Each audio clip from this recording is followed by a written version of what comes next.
In the third episode of Apple TV Plus's brand new World War II series Masters of the Air, Major Gail Cleven and the 100th Bomb Group face further difficulties in the sky. Even though the airmen recovered from their initial unsuccessful mission, Cleven even led a successful bombing run on German U-boat pens. The war effort only becomes more difficult and expensive from this point on. In their biggest mission to yet, the group ventured deep into Germany to target aircraft manufacturing facilities that are crucial to the Third Reich's plans. The nonfiction bestseller Masters of the Air, America's Bomber Boys Who Fought the Air War Against Nazi Germany by historian Donald Miller, is the source of the third chapter of the Greatest Generation trilogy, Masters of the Air, which was adapted by John Orloff.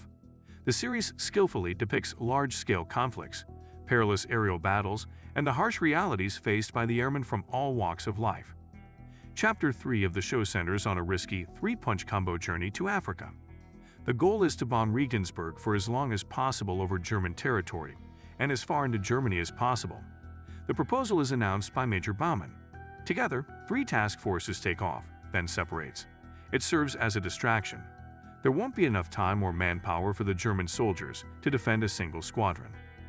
To refuel, the first will turn around. While we are dropping bombs on Regensburg, the second will be dropping their bombs on a ball-bearing plant in Schweinfurt. Rather than going back, where the Germans would have to wait, they will take the Tellergma and fly to Africa. The theory is that when the Americans target specific locations with precise bombing, the Germans won't know where to look. Everyone is shocked to learn that Major Egan would be flying in Captain Cruikshank's Ford as a reserve commander pilot. Yes, while riding in the rear seat, the guy offers to participate in the riskiest mission on the planet. This is so because Tail End Charlie is the 100th. This indicates that their squadron is in the most hazardous location, the very end. That their lives are worthless is said by someone. The 418th is the lead squadron, led by Major Kidd. The 349th is commanded by Major Veal, while the 351st squadrons will occupy the top spot. But it's raining.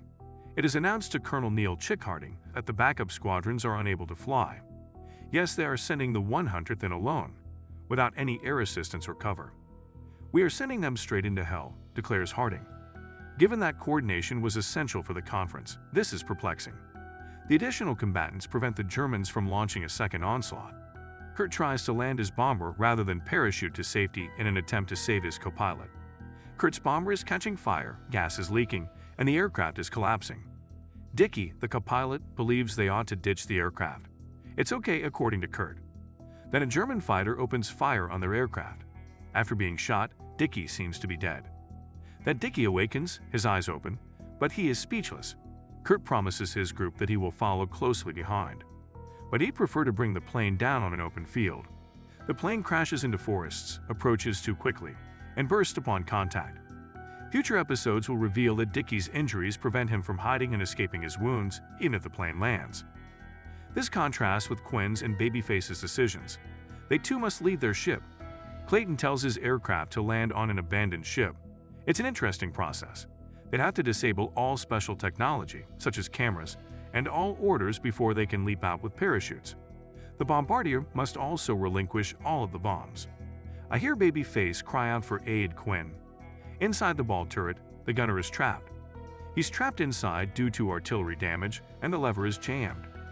Quinn tries but is unable to pry open the doors.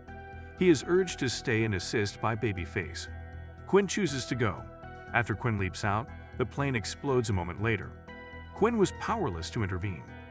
The rebel fighters in Germany-occupied Belgium have Quinn at gunpoint.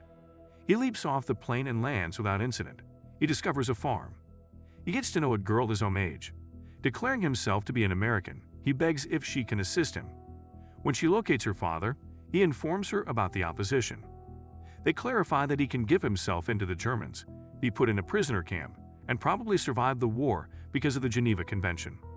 Alternatively, they could aid in his return to England. But he will be executed as a spy if he is discovered. They then inquire, survive or escape. Next week, we'll have to find out. Meanwhile, because of Crow's coordinates, Buck, Bucky, and Kid manage to land their aircraft on the runway in Africa.